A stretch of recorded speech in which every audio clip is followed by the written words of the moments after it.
साईं राम। आज का साईं वचन बाबा कह रहे हैं, जो विपत्तियों से घबरा जाए वह मेरा भक्त कैसे हो सकता है। विपत्तियां तो मानव जीवन में उस तूफान के रूप में आती हैं जो उस व्यक्ति को और अधिक मजबूत और सबल बनाती हैं।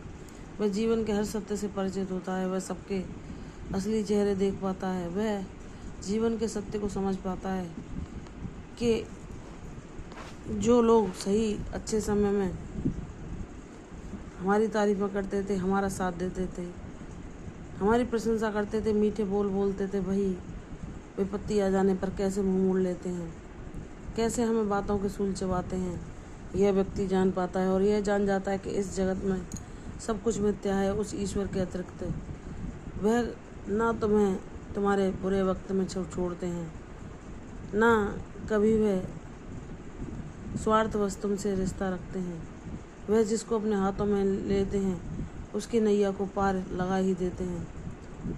इसलिए वह सौभाग्यशाली हैं जिन्हें बाबा की भक्ति मिले, बाबा का साथ मिले। चाहे उसके जीवन में कितनी भी परेशानियां उसे झकझोरने का प्रयास करें, उसके मनोबल को तोड़ने की कोशिश करें, उसके इरादों को नाकाम करने की कोशिश करें, लेकिन बाबा का अगर कृपा हस्त उसके सर पर है तो कोई उसके इरादों को नहीं हिला सकता।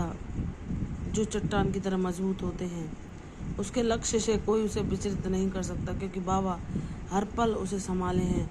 वह अदृश्य शक्ति के रूप में हर पल उसके साथ रहते हैं और उसकी रक्षा करते हैं। उसे जब जब उसकी हिम्मत टूटती है, कष्ट आने पर, परेशानियों से लगातार लंबे समय तक लड़ने पर, बाबा उसे संभालते हैं, उसे अपने साथ होने के संकेत देते हैं, अपने सानिध्य का अनुभव देते हैं और हर पल उसे सही राह दिखाते हैं। अगर जाने अनजाने वह इन परेशानियों से व्याकुल होकर अपने चंचल मन के कारण कुछ गलतियां भी कर देता है तो बाबा उसे सही करते हैं और उसे उसकी गलतियों का एहसास कर उसे सदैव उंगली थामे अपने साथ चलाते हैं, कभी साथ नहीं छोड़ते।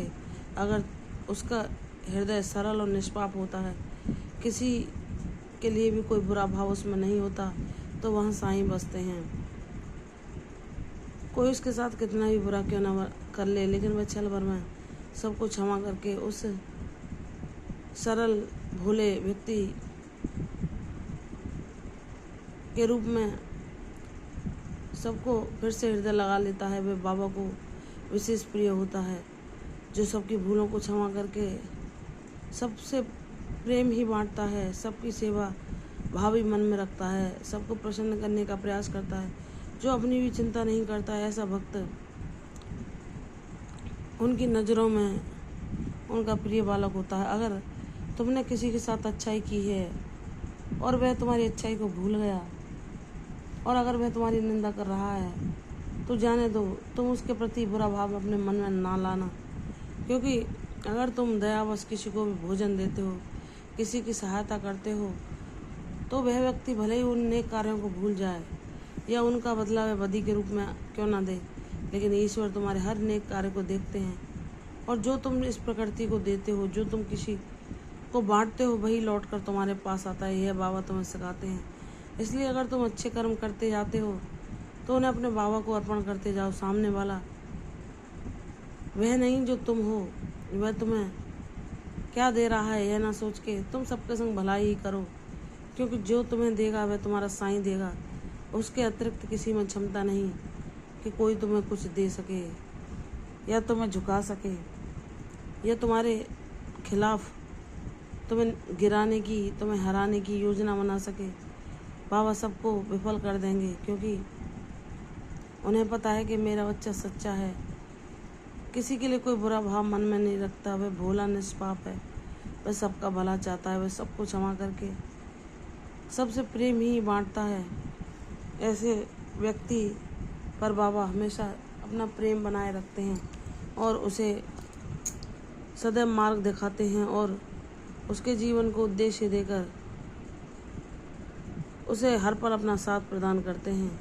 बाबा कहते हैं, मेरी बच्ची, व्याकुल ना होना, तेरी प्रतीक्षा अवश्य समाप्त होगी। जो न्याय तू मुझसे मांग रही है वह तुझे अवश्य मैं दूंगा। बस मेरे दिखाए मार्ग पर चलती रहे, मैं सब परेशानियों से तुझे मुक्त कर दूंगा। विश्वास रख मेरी बच्ची, खुशियाँ तेरे जीवन में स्थिर रूप में अवश्य वास करेंगी। प्रसन्न हो जा, दुखी दिनों की समाप्ति शीघ्र होने वाली है। प्रसन्न रहो, यशस्वी भव, दीर्घायु भव। कल पर आऊँगी साईं वचन। तब तक के लिए ओम साईं राम।